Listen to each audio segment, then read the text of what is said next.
You rock, my friends. You Rock podcast is for women like you who want to own your life and live an engaged and joyful life.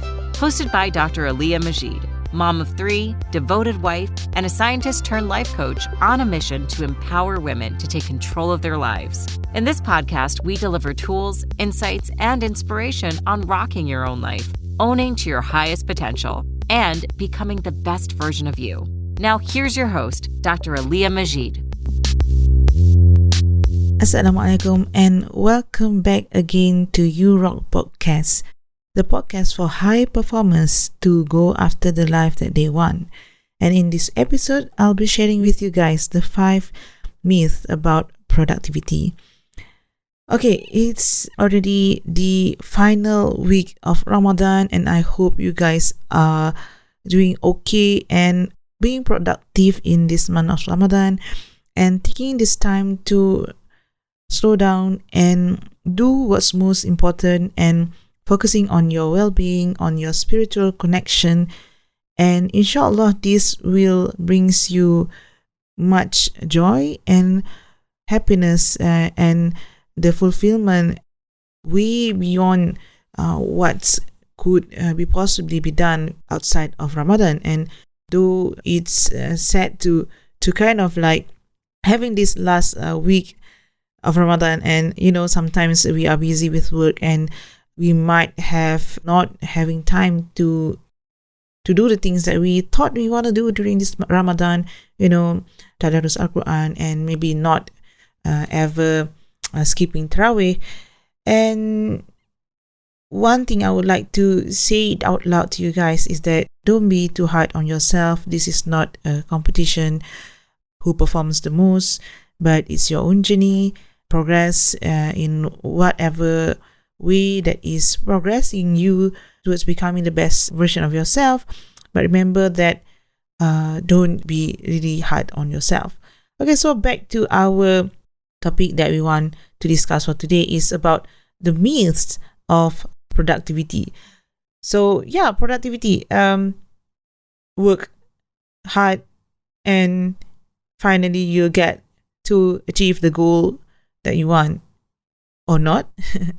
So yeah, up to this point you might think that when you work hard, you work harder, and then finally you get to the whatever career, the next level that you want in life. But the fact is that up till this point, maybe that was how the way life is for us. So, at school, we are told to work hard and study hard, and this gives us that competitive advantage. This puts us up in the rank. Maybe all these things that people put labels on, and basically, if you work hard, if you put more time and effort in the things that people ask you to do, you basically will end up, achieving them. But that's how you end up here in a default environment that is, designed to be kind of like benefits a certain people, but might not be particularly good for you. So what I'm saying here is that especially high performing women, it is quite hard when it comes to when you come to a level in your life that you have achieved this kind of success. But in order for you to push further, in order for you to get to the next level, it becomes harder and harder because you now might have other responsibilities in your life too, and maybe your priorities changes, and maybe you feel like you are transitioning from maybe before this you were a career woman, but now maybe you are more family centered, and that's okay too. But what I'm saying here is that even though you might think that working harder and putting more effort, time and energy into all the things that you are committed in, it doesn't really necessarily translate into you being more effective in your overall goals, in your overall well-being, in you achieving your overall success and looking at the bigger picture. So today I'm talking about these in the terms of the mistakes and myths about productivity that it's totally different than we thought about before this. And number one is being productive mean you're doing the most important thing. Nowadays, it's easy to stay constantly busy, stressed, and distracted. So this is because two powerful forces that compete for every minute of your time, which is the busy like a bee mindset and the infinite possibilities of the distractions that is around us.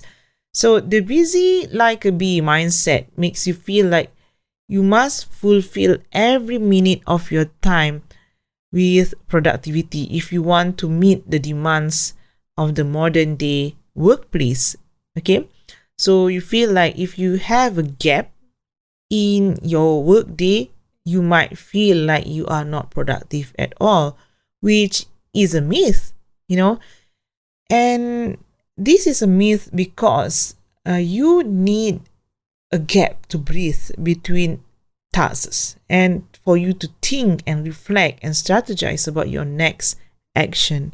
Okay, the infinite possibility of distraction refers to all of the apps and other sources that endlessly replenish addictive content to keep you hooked to your gadgets. Okay, so it's that one after another, and you might not feel bored anymore, and because you have just all of these options of apps for you to kind of endlessly hook yourself in.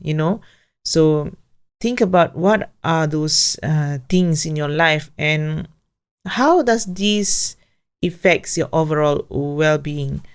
You need to override these defaults of the busy like a bee mindset and the infinite possibilities of choices of technologies so you can take control of your time. Your goal should be, number one, is to choose the people and things to focus on. And number two is to build energy to do it. And number three is to break the cycles that you default to. So being productive doesn't mean you are doing something valuable. This doesn't always translate, to you doing the most important thing. Now it is time to develop a new mindset and with new habits that will help you to stop reacting to the modern world and instead start making time for the people and things that make you feel more accomplished. The second myth is that I always hear from people that morning person are more productive people. Okay, so the truth is that some people will have more success working in the morning, and while others are more efficient working at night when most people are sleeping. Okay, this really translates to my relationship with my husband, and I'm a morning person. I can say that I'm most productive in the morning, and later at night, later in the evening, my brain kind of like shutting down, and I cannot produce good work around that time. Usually I fill up with things that I don't need to really be thinking too much during that time, because I perform better in the morning. But for my husband, he performs better at night, sometimes after the kids are sleeping. So maybe we went to sleep at around 10 p.m. and he can continue working and with a cup of coffee, and he do the things that he do maybe he's writing article, journal paper for his research project and things like that. So I found that he can do that, and the last 11 12 years we've been together, he is most productive that way. He can really focus when people are asleep. he get all these creative juices, all this analytical kind of like his mind just performs during the hours where people are usually really tired during that time. So that's something that I'm impressed about him. And although he looks like in the morning might looks like not doing anything too much, but actually most of the time he manages to do these things at night, and that seems kind of work for him too. And if you want to know more about this, meaning that how your biological prime time affects your productivity, listen to episode number 36, where I talk about this in the topic that we discussed about the prioritization to improve performance, where I talk about ways how you can drastically improve your performance by knowing the best time to do a certain type of task. So you have this creative task, you have analytical tasks. So to sum up, creative tasks is better to be performed when you are, less productive, meaning that when you are more tired. For me, it will be around like maybe 3-4 p.m. like that. So analytical tasks, tasks that you need to really think about that is much probably better for me to perform when it is in my biological prime time, which is around 9 o'clock in the morning. And usually it's around that time, 9 to 11, where I put this more effort into those analytical tasks. Usually I don't put meetings around this time, because I know I want to protect these hours so that I can do my best thinking during this time. Okay, so back for our episode for today. So the second one would be this myth that people think that morning person are more productive people, which is totally not true. So if you know my husband, you know that he is a high performer too, and he is productive in his own field, and he performs in his own field, and I really respect him and his work. And so the thing here is that your larger goal should be to accomplish your highlight for the day, and to look back on the day with a sense of joy, accomplishment, or satisfaction, irrespective of the period of the day you invested in your highlight. So what this mean by the highlight is that every day you have to have these 3 daily highlights, the 3 most important thing. It would be the goal that you are working toward, or it might be the project that you are working on. So making sure that you progress in these 3 highlights of the day that you want to really get done on that day. And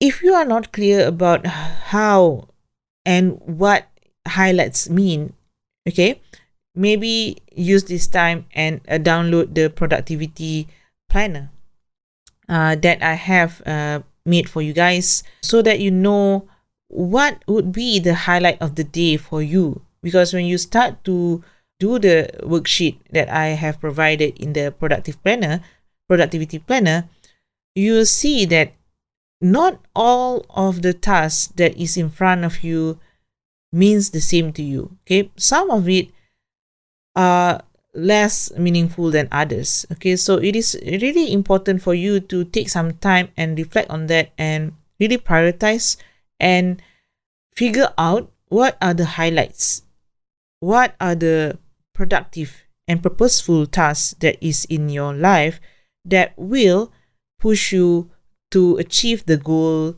that you want to achieve. Okay, so hey, if you are new here, please subscribe, or if you think someone might benefit this episode, share this episode to them and spread out the love, spread out the word, so that this podcast can keep on growing.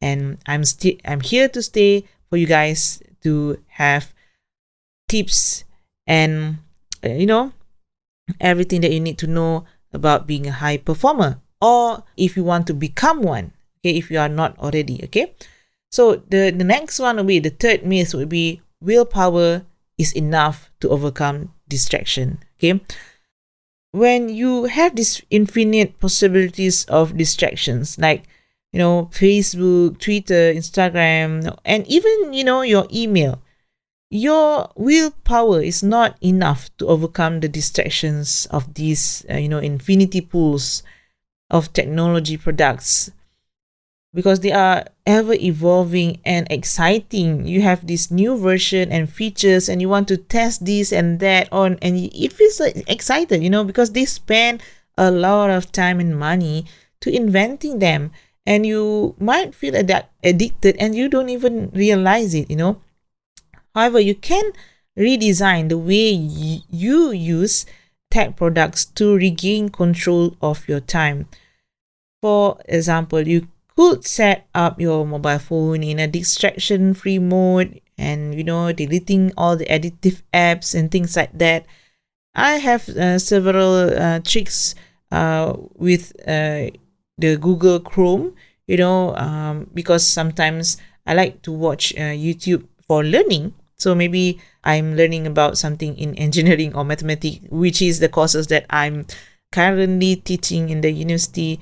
Just a part-time. I'm also a contract lecturer at Nottingham University for a while now. So when I'm learning on a certain topic, I don't want to be distracted with other suggestions on the screen of the YouTube page. There's this iklan tepi tu kan, So I install this, what we call it, DFTube, distraction free for YouTube. So this is a Google Chrome extension. So if you install this Google Chrome extension, whenever you are, learning in a YouTube video, maybe this Ramadan, sometimes you want to learn something in a ceramah agama or whatever. So you don't want to be distracted with the new suggestion after that, right? Because sometimes we kind of like clicking a new thing. We don't really finish the video that we are actually watching. So installing this will help you to remove the distraction beforehand, right? So that it is easier for you to defeat the distraction. Okay, so it's harder for you to be reactive to the new, more exciting things. It is really possible to focus on what matters to you without the fear of losing, friends and acquaintances. Okay, sorry, my pronunciation. I'm not really good in my pronunciation, but you know what I mean, right? So once you change your priorities, your friends will notice and make adjustments accordingly. So sometimes people are FOMO, fear of missing. What is it? Fear of missing out, right? FOMO. Yeah. So that kind of thing. Don't really be afraid of that, because think of the bigger picture. Think of the reason why you are doing this. Sometimes it might feel like you are not progressing in whatever you are doing, but actually, when you look it in a bigger picture, instead of looking at how hard it is for the day, you might see that how far you have come, and stopping here, meaning that stopping because you are distracted with these new exciting things, is going to break the momentum that you have been progressing this far. So one of the tips that I love is about how you can manage time for things that maybe for your email. Okay, sometimes we think that email is our priority, and looking at it the first day in the morning and every hours is what makes you more productive. However, if you keep on working at this place, you will not be getting to the most important thing that will progress you on the main goal, the one most important goal in your life. So schedule time for emails, and preferably at the end of the day. So for me, I would schedule 2 times actually, because I would like to know somewhat in the morning for things that may be required of me during that day. So I kind of check it at around 11 a.m. So usually this is when I have finished my first highlight of the day. my first most important thing. Usually around 11 a.m. I finish doing that. So I just quickly check on the email and see who do I have to respond to and things that is I needing to be put into my to-do list, or things that might be be urgent of my attention, or things that I have to really quickly reply within two minutes. I just do that immediately. So the next time will be around 3 p.m., which is around the time that I have finished all the things that, the three most important things of the day is usually finished around that time, maybe 3 to 4 p.m. So this is the time where I look at my email once again. So instead of using email as, instruction on how you perform the day, think about how can you use email the best way possible, right? So be really slow to respond to your emails, because you have to prioritize your activities and resist the temptation to stop what you are doing to respond to emails. Okay, so this is myth number 3. Your willpower is enough to overcome distractions, which is totally not true.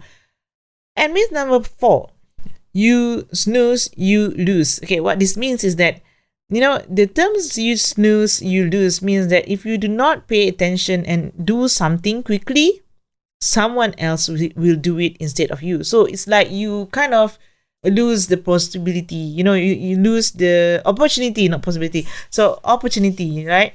So when you continuously operating in this way, you might become too overwhelmed and exhausted. And most times you easily get distracted by, social media, apps, technology, and things like that. When you allow yourself to become too exhausted, this is likely to result in frustration, and not just because you are tired, but also because you are annoyed at yourself for wasting time. So you need to regain the energy which is much needed to maintain a high performing brain. You need to be intentional about taking care of your body by eating right, exercising regularly, resting well, and getting off the grid. This is really important because you need to have the time for yourself to recharge. Okay, so one of the way that I like to do is take a stroll in the nature. I love doing this, especially when we were living in Japan. It's really easy for me to go to the park and kind of do a little hike on the small hill that we have around the neighborhood, and this takes about maybe 30 minutes, and I really love that. And sadly, it's not that easy for me to do that now, to take a break and go a stroll in the nature, because it's not a walking distance kind of thing where I'm living right now. So one of the things that I kind of like to do is just to take a walk around the block without looking at my gadgets, put it behind, and maybe looking far away instead of, maybe because our eyes kind of tired when we look at things that is on the screen, on our whatever things that we are doing, which is a bit of a short distance kind of, seeing.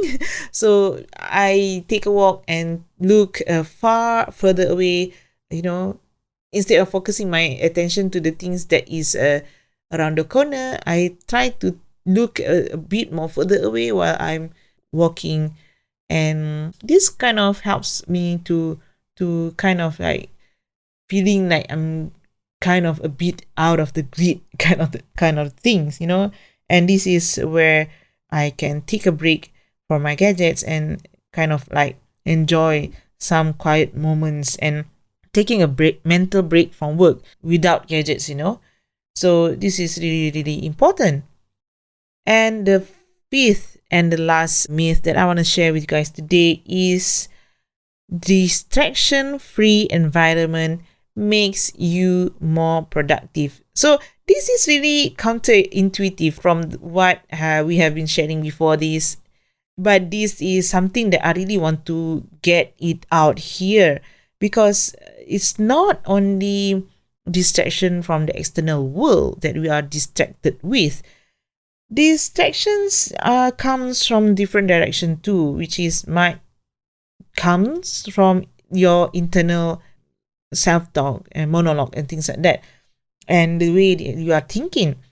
Distractions blocking us from making progress toward the life that we envision. We know that if we want to be more productive, we need to stop wasting time and actually do the work. Basically, we already know what to do. What we don't know is how to stop getting distracted, right? So most of us think that the presence of technology alone causes all these distractions. And with this, there's this mindset that in order for us to be more productive, we must be totally offline. Some people think like you cannot be online at all because being online is not productive, and you want to live like a really traditional way of working, but that is not working anymore. Things are changing, and just removing your devices, making your environment a distraction-free environment, you might think that it is the most productive way to do, but however, removing technology will only cause us to replace it with another distraction. I think you know what I mean, right? When you thought that you are off the grid, you want to take a walk alone and things like that, but something happened and you start being distracted by other things like that, because you just don't want to be alone and with the thoughts that you have in your mind. What we need to learn is how to be really present, how to be okay with the thoughts that are in my mind, and thinking about recognizing and assess whether the activities we engage in lead us closer to our desired outcomes. And we need to understand what triggers our distractions. Okay, so if you are new here, you are welcome to subscribe to my newsletter. It's available in the link below in the show notes, so that you get the inside scoop every week delivered directly to your inbox, where I share you tips, motivation, productivity, and things like that for high performers. And if you are ready to conquer this world and to become the best version of you, make sure you subscribe to this newsletter and get behind the scene of everything that is happening around here. So that's all for today's episode, and remember to always start your day with an intention, love what you do, and end your day with gratitude. So I see you next week. Assalamualaikum. Are you struggling to find time for yourself or for things that matters to you? Or if you even ever find some time, you found that you can't simply slow down and stop thinking about work. If you are one of those women, you'll benefit from the Success Accelerator program, my 12 weeks one-on-one success and productivity coaching program that helps you to do less and get more work done so that you can spend more time doing things you love. Book a free call with me at draliamajid.com/coaching, or you can do a self-assessment using my free life audit workbook at draliamajid.com/life audit, or you can even join my Facebook group from the link below. Again, thanks so much for tuning in. Bye bye. Assalamualaikum.